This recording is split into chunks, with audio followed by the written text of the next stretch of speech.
지난주 한 환자분이 제 진료실을 찾아와 정말 마음 아픈 이야기를 털어놓았습니다. 그녀는 자리에 앉아 자신의 신발을 내려다보며 이제 아침 산책을 그만두어야겠다고 말했습니다. 산책을 마치고 집에 돌아올 때마다 허리는 끊어질 듯 아프고 무릎은 욱신거렸기 때문입니다. 그녀는 자신의 몸이 이제 걷기에는 너무 늙었다는 신호를 보내는 것이라 믿고 있었습니다. 저는 이런 이야기를 수없이 듣곤 하는데 그럴 때마다 정말 안타까운 마음이 듭니다. 그래서 제가 그녀에게 했던 말을 여러분께도 꼭 들려드리고 싶습니다. 여러분은 결코 걷기에 너무 늙지 않았습니다. 몸이 망가진 것도 아닙니다. 사실 걷기는 심장과 뇌, 그리고 혈당 조절에 있어 세상에서 가장 완벽한 처방전입니다. 다만 지금까지 걸어온 방식이 오히려 여러분의 관절을 망가뜨리고 있었을 뿐입니다. 이곳은 동양과 서양의 의학적 지혜를 모아 여러분이 더 자유롭게 움직이고 더 젊게 느끼며 독립적인 삶을 유지하도록 돕는 곳입니다. 오늘 우리는 세계에서 가장 인기 있는 운동인 걷기에 대해 이야기해 보려 합니다. 의사들은 장수와 체중 감량, 그리고 정신적인 명료함을 위해 걷기를 권장합니다. 하지만 60세 이후에는 얼마나 걷느냐보다 어떻게 걷느냐는 메커니즘이 훨씬 더 중요하다는 사실을 아무도 말해주지 않습니다. 그래서 이번 에피소드에서는 일본 최고령 의사와 함께 시니어들이 매일 반복하는 7가지 흔한 걷기 실수를 파헤쳐 보려 합니다. 무릎 통증을 유발하고 허리 경련을 일으키며 매일의 산책 효과를 깎아먹는 숨겨진 습관들입니다. 무엇보다 중요한 것은 이 문제들을 즉시 바로잡아 걷기가 고통스러운 숙제가 아니라 다시 즐거운 일상이 되도록 돕는 법을 알려드리는 것입니다.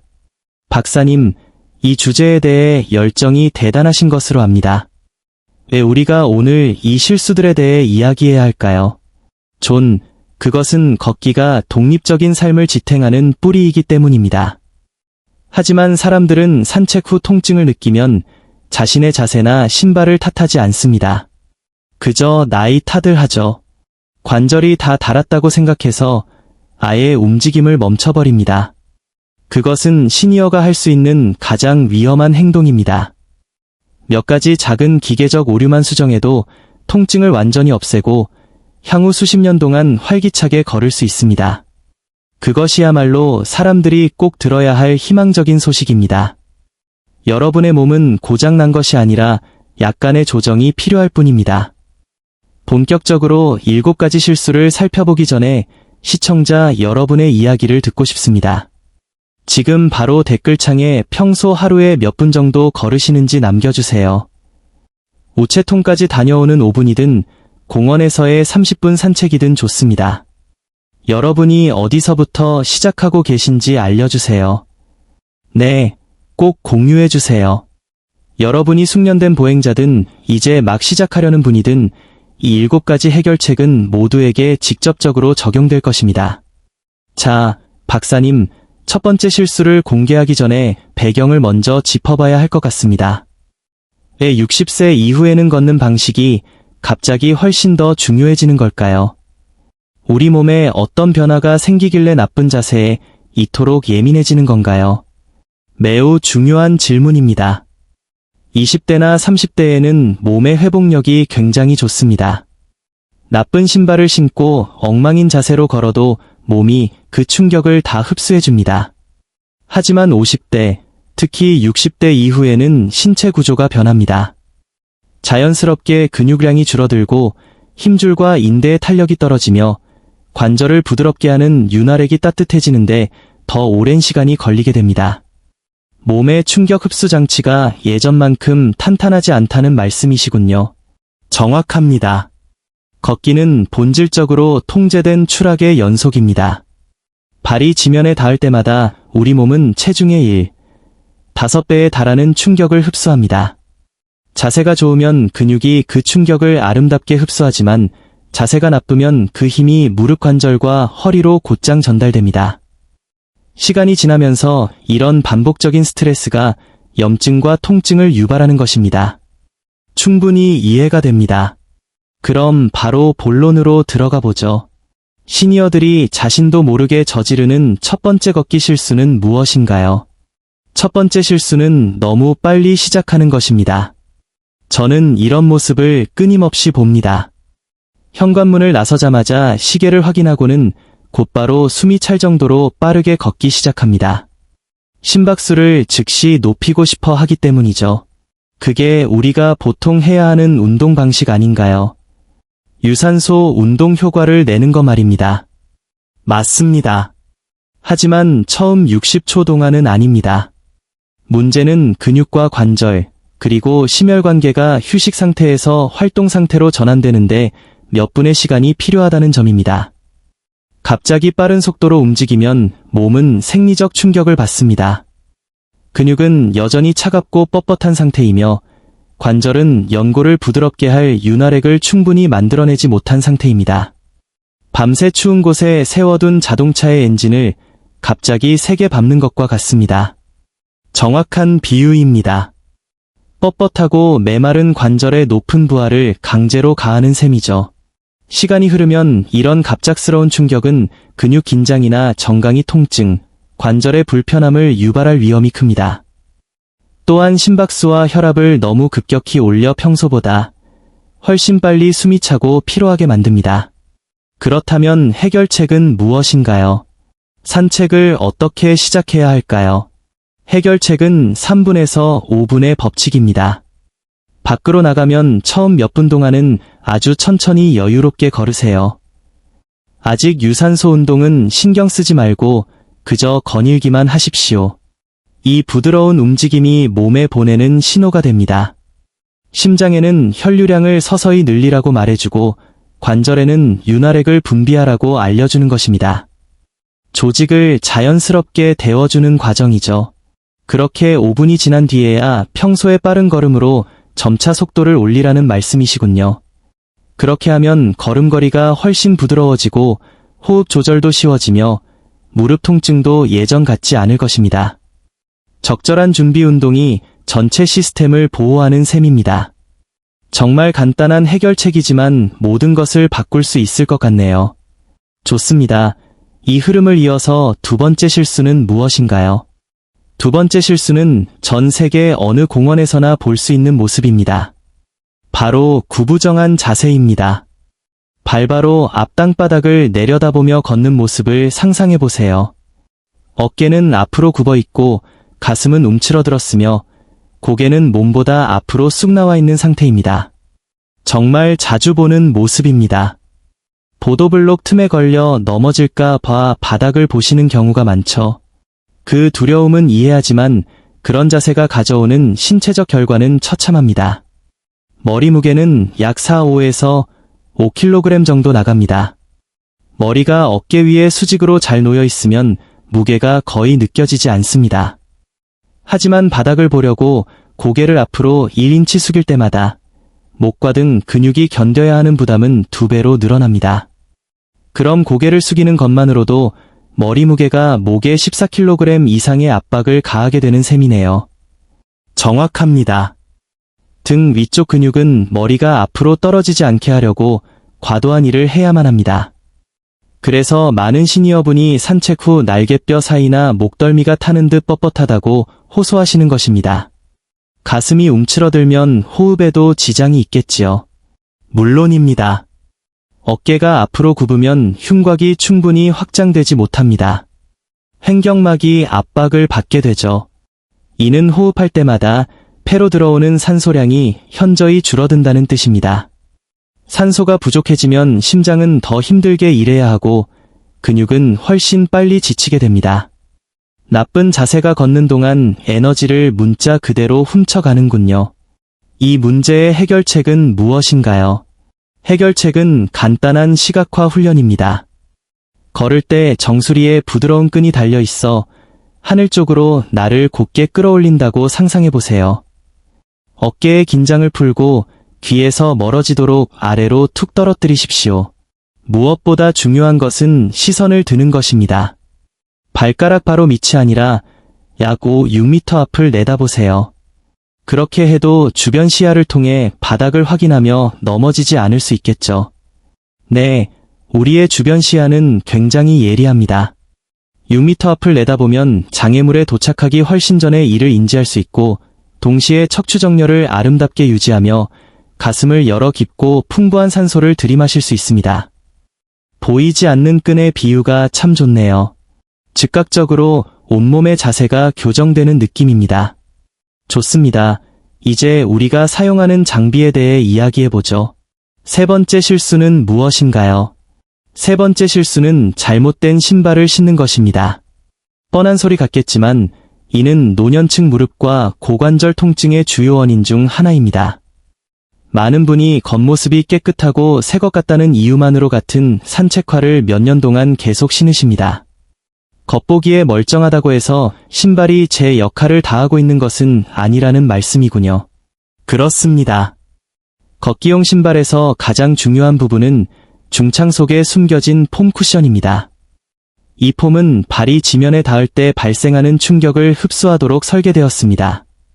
하지만 수천 번의 걸음이 반복되면 이 폼은 압착되고 수명을 다합니다. 탄력을 잃어버리는 것이죠. 신발이 충격을 흡수하지 못하게 되면 우리 몸이 그 충격을 고스란히 받게 되겠네요. 그 충격은 뒤꿈치를 타고 무릎과 고관절, 그리고 결국 허리까지 그대로 전달됩니다. 수명이 다한 신발을 신고 걷는 것은 완충 장치가 고장난 차를 운전하는 것과 같습니다. 길 위의 모든 요철이 차체 전체를 흔들어 놓는 격이죠. 그렇다면 신발이 문제인지 어떻게 알 수 있으며 좋은 신발을 고를 때 무엇을 확인해야 할까요? 만약 같은 신발을 1년 이상 신었거나 약 500에서 650km 정도 걸었다면 내부 지지력은 이미 사라졌을 가능성이 큽니다. 새 신발로 바꿀 때입니다. 신발을 살 때는 세 가지를 확인하세요. 첫째, 충격을 흡수할 뒤꿈치 쿠션이 충분한가. 둘째, 발목이 안으로 돌아가지 않게 해줄 아치 지지력이 탄탄한가. 셋째, 바를 때는 순간 발가락이 자연스럽게 굽혀지도록 앞부분의 밑창이 유연한가입니다. 훌륭한 체크리스트네요. 쿠션, 아치 지지력, 유연한 앞부분. 자, 그럼 네 번째 실수는 무엇인가요? 네 번째 실수는 제가 주말 전사 증후군이라고 부르는 것입니다. 주중에는 거의 걷지 않다가 한꺼번에 몰아서 운동하려는 실수입니다. 월요일부터 금요일까지는 소파에만 앉아있다가 일요일에 갑자기 2시간 동안 산책을 나가는 그런 경우 말씀이시죠? 정확합니다. 많은 사람이 일주일에 총 몇 시간만 채우면 배분 방식은 상관없다고 믿습니다. 하지만 인간의 생리구조는 그렇게 작동하지 않습니다. 우리 몸은 불규칙한 혹사보다 일관성 있는 자극에 더 잘 반응합니다. 갑작스러운 장거리 보행이 왜 해로운가요? 근육과 힘줄, 그리고 심혈관계가 그 정도 부하를 견딜 준비가 되어 있지 않기 때문입니다. 가끔씩만 걸으면 몸에 전달되는 생물학적 신호가 너무 약해 몸이 적응하지 못합니다. 그런데 갑자기 2시간짜리 스트레스 테스트를 던져주는 셈이죠. 관절은 준비되지 않았고 근육은 금방 지쳐 자세가 흐트러집니다. 자세가 무너지면 앞서 말씀드린 대로 부상으로 이어집니다. 그러니 운동량을 여러 날로 나누는 것이 훨씬 낫겠군요. 당연합니다. 한 연구에 따르면 가끔씩 고강도로 걷는 것보다 자주 적당히 걷는 것이 심혈관 건강과 관절 장수에 훨씬 유리합니다. 주 5일, 20분에서 30분씩 꾸준히 걷는 것은 여러분의 몸에 강하고 유연하며 효율적인 상태를 유지하라는 건강한 신호를 지속적으로 보내는 일입니다. 강도보다 일관성, 건강의 거의 모든 영역에 적용되는 말인 것 같습니다. 좋습니다. 속도를 내서 다섯 번째 실수는 무엇인가요? 다섯 번째 실수는 상체와 관련이 있습니다. 바로 죽은 팔로 걷는 것입니다. 다리는 바쁘게 움직이는데 팔은 옆구리에 힘없이 축 늘어뜨리거나 뻣뻣하게 붙인 채 걷는 시니어들을 자주 봅니다. 분명 본 적이 있는 자세네요. 그게 왜 문제인가요? 걷기는 주로 하체 운동 아닌가요? 걷기는 사실 전신 운동입니다. 팔이 자연스럽게 흔들릴 때 다리의 무게중심을 잡아주는 역할을 합니다. 왼쪽 발이 앞으로 나갈 때 오른쪽 팔이 자연스럽게 앞으로 나가는 모습을 떠올려 보세요. 이런 대각선 연결 구조가 상체를 안정시키고 걸음마다 척추가 과하게 비틀리는 것을 막아줍니다. 팔을 뻣뻣하게 고정하는 것이 오히려 허리 아래쪽에 회전 스트레스를 더 많이 준다는 말씀이군요. 그렇습니다. 허리에 무리를 줄 뿐만 아니라 팔을 가만히 두면 균형을 잡기 위해 더 많은 에너지를 써야 합니다. 반면 팔을 흔들면 등 위쪽과 가슴, 어깨 근육을 함께 사용하게 됩니다. 칼로리 소모도 늘어나고 전신순환도 좋아지며 걷는 리듬도 훨씬 매끄러워집니다. 팔을 사용하는 가장 올바른 방법은 무엇인가요? 과장되고 공격적인 파워워킹 자세를 할 필요는 없습니다. 그저 팔꿈치를 살짝 굽히고 어깨 관절에서부터 자연스럽게 흔들리도록 두세요. 발걸음에 맞춰 편안한 리듬으로 움직이게 하십시오. 아주 쉽고 부드럽게 느껴져야 합니다. 아주 좋은 그림이 그려지네요. 자, 다음 실수는 20년 전만 해도 존재하지 않았던 문제입니다. 6번째 실수에 대해 이야기해보죠. 6번째 실수는 현대의 저주인 스마트폰 좀비 현상입니다. 스마트폰을 내려다보며 걷는 것이죠. 문자를 보내든 이메일을 읽든 팟캐스트를 조작하든 걷는 동안 앞에 폰을 들고 있는 것은 몸의 메커니즘을 파괴합니다. 아까 말씀드린 나쁜 자세로 곧장 돌아가게 만들죠. 더 심각한 것은 고개를 숙여 목이 긴장될 뿐만 아니라 팔까지 앞에 묶여 있어서 방금 강조하신 자연스러운 팔 흔들기까지 불가능해진다는 점이겠네요. 몸의 자연스러운 리듬이 완전히 깨지는 것입니다. 게다가 이는 엄청난 안전사고 위험 요소입니다. 눈이 작은 화면에 고정되면 뇌는 주변 환경과 완전히 단절됩니다. 울퉁불퉁한 보도블록이나 튀어나온 나뭇불이 연석을 놓치게 되죠. 걷기는 마음과 몸이 주변 공간과 온전히 연결되는 시간이어야 합니다. 규칙은 간단합니다. 폰은 주머니에 넣으세요. 메시지를 확인하거나 곡을 바꿔야 한다면 길가로 비켜서서 걸음을 멈추십시오. 할 일을 다 하고 폰을 넣은 뒤 다시 걷기 시작하세요. 자세를 보호하고 여러분의 안전을 지키는 길입니다. 지금까지 준비 운동, 자세, 신발, 일관성, 팔의 움직임, 그리고 휴대폰까지 6가지 실수를 짚어봤습니다. 이제 마지막 하나가 남았네요. 박사님, 7번째 실수는 무엇인가요? 7번째 실수는 아마 걷기에서 가장 간과되는 부분일 것입니다. 바로 회복을 무시하는 것입니다. 많은 사람이 걷기는 충격이 적은 운동이라서 별도의 정리 운동이나 회복 과정이 필요 없다고 생각합니다. 산책을 마치고 집에 들어오자마자 안락의자에 앉아 몇 시간 동안 움직이지 않죠. 그렇게 하면 우리 몸에 어떤 일이 생기나요?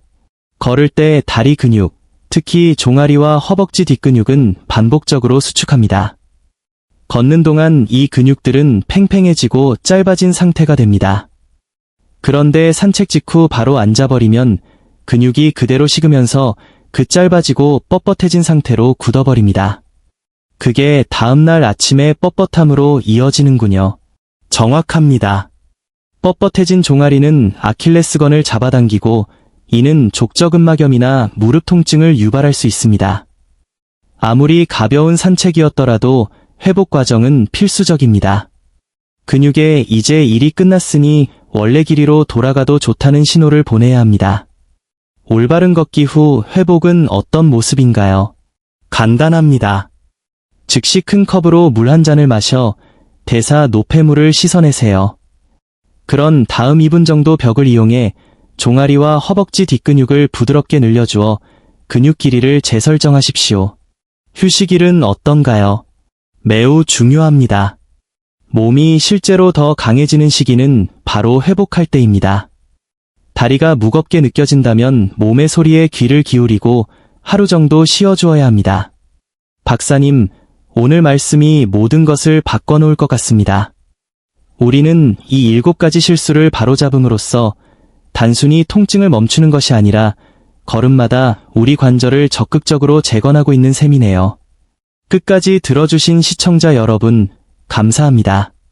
내일 산책에서는 이 실수들 중 딱 한 가지만 골라서 고쳐보세요.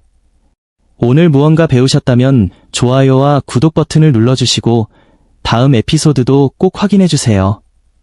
5. 정말 유익한 내용입니다. 많은 분이 보셔야 해요.